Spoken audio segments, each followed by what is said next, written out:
Und willkommen zu einer weiteren Folge hier bei RetroCash. Und ich habe gedacht, wir könnten wieder mal etwas von einer anderen Konsole machen. Und das mal probieren wir das Ganze vom Gamecube. Und ihr seht es ja hier mit Double Dash. Und ja, Mario Kart, ich bin eigentlich ein relativ grosser Fan von dieser Serie. Da muss ich auch sagen, ja, aus Mario Kart 64 letzte noch drauf gehabt. Wenn wir jetzt der ganzen Reihe hätte wollen treu bleiben, dann hätte ich natürlich auch mal da auf dem Super Nintendo mal noch spielen müssen. Ich muss jetzt aber ganz ehrlich sein, Mario Kart auf dem Super Nintendo mag ich überhaupt nicht. Und wir tun jetzt einmal noch Fahrer auslesen. Wir machen jetzt einfach mal das Green Team.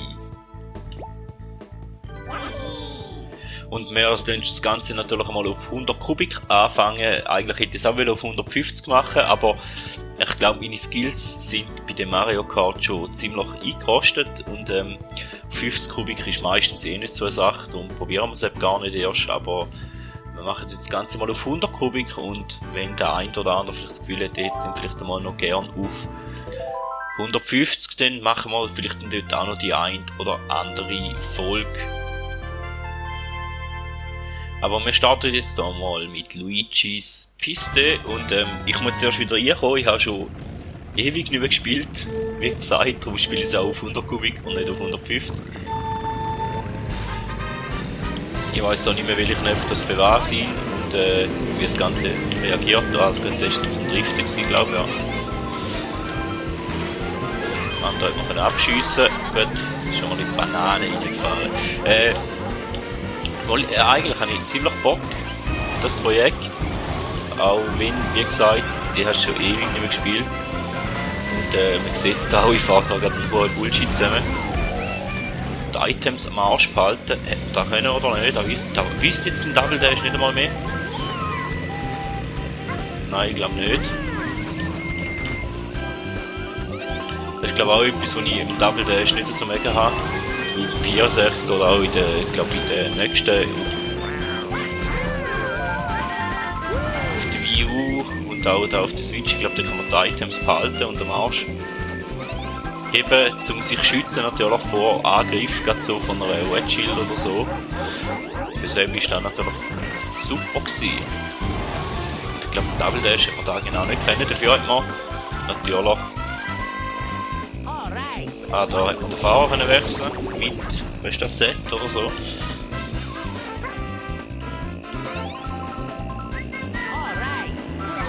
Ja, wir fahren wieder in die Bananen rein, ist ja klar, oder? Ja, wie gesagt, darum fahre ich auf 100 und nicht auf 150, weil es sieht da ziemlich schlecht aus, was wir machen im Moment. Und ich glaube auf 150 wird es noch viel minder aussehen. Aber wir haben ja im letzten Let's Play Pokémon Snap auch gesagt, ich glaube es ist ein interessanter Mario Kart gibt es da sicher noch. Und wir könnten Let's Playen und wenn ich denke, gut, dann machen wir uns doch gerade dran und nehmen doch eins von denen. Jetzt kommt natürlich eine rote von ihnen. Und nicht so schön ist. Der Aff, der Donkey hat uns wieder geholt. Scheiße. Jetzt hätten wir den Stern müssen holen. Haben wir aber auch nicht geschafft. Und doch, wie sollte es eigentlich auch noch irgendwie halbwegs machbar sein, wenn man nicht so die Banane reinfährt und alles. Jetzt sind wir halt noch Zweiter geworden. Also wir sind schon mal auf der ersten Bahn. Die erste Strecke ist schon mal ziemlich abgelöst. Aber da ist Mario Kart sogar da. Darum lassen wir das auch, da habe ich beim 64 schon gesagt, halt, wenn auch nicht alles super verläuft. Wir lassen das, wir machen da alles auf First Try, die Aufnahme. Und wir schauen uns einfach mal die nächste Strecke an, und zwar Peach's Beach. Ja, die Strecke nicht mehr so rein, aber das ist eine von der einfachen, das ist eigentlich nur ein Rundkurs, da haben 2 Kurven rein. Der Rest geht mehr oder weniger geradeaus. Der Blindstart, den habe ich auch verpasst, den muss ich jetzt erst wieder herausfinden, wo das der ist. Aber ich glaube, jetzt ein Double Dash abgegeben.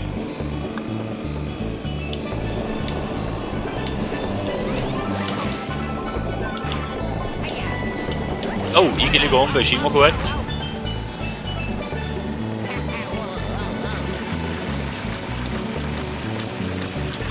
Ganze steuern wir schon ein bisschen lahm oder langsam, das Gefühl gerade. Ja, Banane haben wir gleich noch mitgenommen, obwohl wir hier rauseiern. Schade. Die Pilze sind auch immer schön, die haben wir auch immer gern. Und dann ein bisschen Gas geben.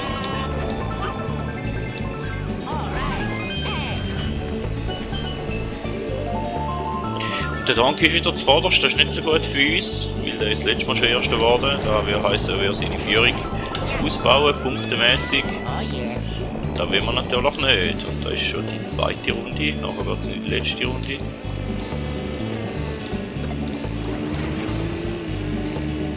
Sollten wir schauen, dass wir sicher den Donkey hinter uns lässt.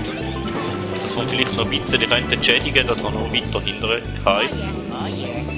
Das wäre natürlich auch schön. So wie jetzt, wo er im Moment auf dem 4. Platz zurückliegt. Jetzt hat er sich schon wieder vorgekämpft, wo wir keine einzige Seite mit. Das ist auch nicht so schön. Wenigstens haben wir die Banane noch ausweichen. Ich hoffe, da fährt dann alle selber rein. Ja. Finde ich immer schön, wenn da die NPCs auch schaffen, so in die eigenen Hindernisse reinfahren, wo es 4 € haben. Und jetzt haben wir gleich mal noch einen Wedge Shield abwehren. Donkey wäre dritte, das wäre schön, wenn der bis zum Schluss so würde bleiben für uns. Nein, nein, nein, das war scheiße gewesen, aber mit einem schönen Absprung, mit einem schönen Vorsprung.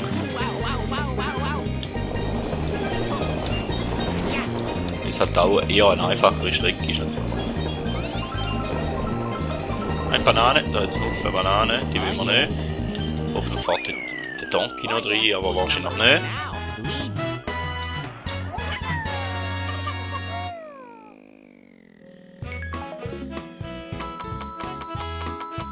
Also der Donkey... Oder ist der Mario? Ist der Mario? Okay, in dem Fall ist es nicht der Donkey, sondern der Mario haben wir geirrt. Okay, wir sollten halt einmal ein bisschen besser schauen oder aufpassen. Also müssen wir eher den Mario ein bisschen plagen auf diesen Strecken und den Babypark. Ja gut, der ist natürlich auf der Switch auch drauf.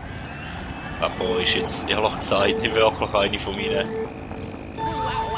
favorisierten Strecken, überhaupt nicht, weil da ist auch wieder einfach Kreis rundherum fahren und fertig, das war's. Ist schade. Also der Mario müssen wir plagen. Der Mario ist irgendwo... Dort ist er. Da ist jetzt gerade die Banane gefahren, das ist gut für uns. Double Item Solo ist natürlich auch immer ein bisschen besser. Und der Mario wäre da schon wieder versprochen gewesen. Jetzt lassen wir rasch führen. Und da beschiessen.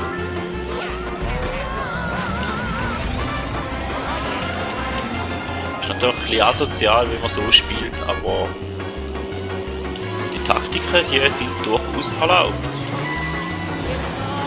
Sonst hätten die Entwickler ja auch nicht so programmiert, dass das möglich wäre.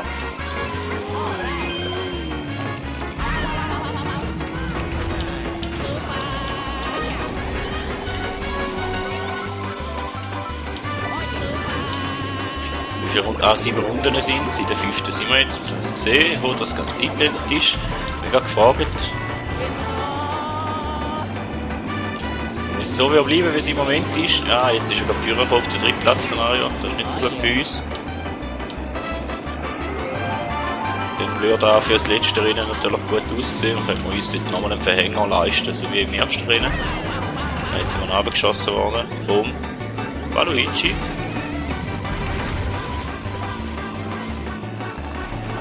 Die letzte Runde. Ja, ich weiss, wer aus Mario Kart von der Wii U oder auf der Switch kennt, die sind ja relativ ähnlich. Für die sind die alten Mario Kart, wenn sie es noch nie gespielt haben, nicht so wirklich interessant. Aber ja, jetzt sind wir noch ein paar Mal abgeschossen worden von der Ziellinie. Aber wer halt mit der Mario Kart Reihe groß geworden ist und hat die jeweils aktuellste hatte, der hat einen Haufen Erinnerungen dran.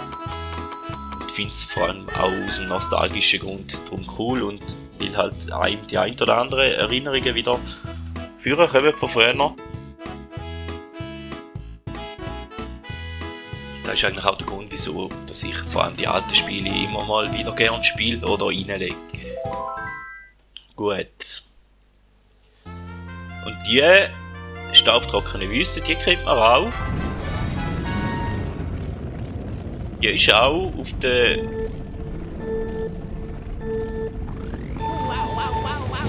Ich habe den Start wieder verpasst, also ich glaube, da muss man relativ spät drücken, weiss es gar nicht mehr. Aber diese Strecke kennt man natürlich auch aus der Wii U und aus der Switch-Version.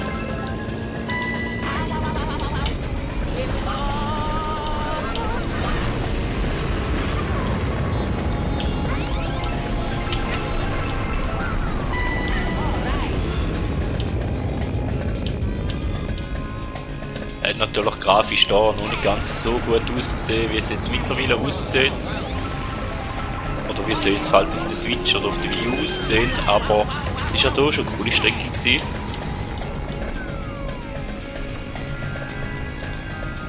Aber es ist glaube ich leicht anders, ich glaube es ist leicht neu. Ich glaube der Wassertümpel, da wäre jetzt eigentlich ein Wassertümpel gewesen auf der Switch. Da ist noch nicht so viel rum von selben. Also ob jetzt in Zukunft irgendwann mal ein bisschen mehr geregnet auf der Strecke. Da könnte man zumindest vermuten, und ich glaube auch Tornados sind verschwunden. Die Punktzahl, die haben wir glaube ich auch nicht wirklich schön angeschaut vorher. Egal. Hauptsache ich habe wieder mal Zeit zum ein bisschen playen und ich nehme wieder mal im letzten Moment auf, wie es jetzt in letzter Zeit noch meistens der Fall war. Ich glaube Hüpfen. Ja, ich glaube Hüpfen zum Driften, das ist eines der einzigen oder wenigen Mario Kart, wo man nur driftet hat und nicht können hüpfen oder zum Anfangen driften irgendwie in die Kurve reingehüpft ist. Ist mir jetzt zumindest gerade aufgefallen. Ich war auch lange nicht so ein wirklicher Fan von Mario Kart Double Dash. Ich will es jetzt da auch noch zugeben, gut oder sagen. Aber mittlerweile würde ich sagen, es ist immer noch ein cooles Spiel. Ist ein cooles Spiel, ist auch schon ein cooles Spiel gewesen. Und habe mich mögen anfreunden. Damit mittlerweile. Auch wenn Gamecube ist ja halt auch nicht so wirklich super Konsole von Nintendo wie jetzt Switch zum Beispiel, die läuft ja im Moment eigentlich ziemlich gut. Eigentlich ein bisschen Stückloch ist in meinen Augen, wenn ich ehrlich sagen, wie die Leistung, die sie hat, ist nicht gerade gewaltig. Die Spielauswahl, gut, die hat in den letzten Jahren zugenommen, aber exklusiv neue Titel von Nintendo sind jetzt in meinen Augen schon eher ein bisschen rar.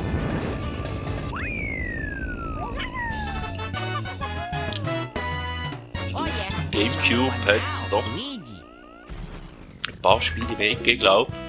Gut, das ist jetzt nicht mehr so im Kopf, müsst ihr jetzt anschauen. Vielleicht erzähle ich jetzt auch ein Zeichen, aber so gefühlt ist einfach, auf der Switch gibt es einen Haufen Ports, einen Haufen Indie-Spiele, es hat einen Haufen gute Indie-Spiele, es hat auch einen Haufen Schrott rum. Und die Wii U habe ich eigentlich cool gefunden, vom Prinzip her. Und irgendwie hat sich die einfach nicht durchgesetzt, was ich schade finde und was ich irgendwie ein bisschen nicht verstehe. Weil die Switch ist eigentlich noch mal ein bisschen eine Weiterentwicklung von der Wii U gewesen, in meinen Augen. Und die Switch hat sich dann wieder durchgesetzt und der Gamecube ist ja auch, der ist auch relativ unten durch. Und dann ist die Wii gekommen und die Wii ist auch am Anfang eher unten durch, hat sich dann aber irgendwie gleich noch durchgesetzt und recht viel verkauft.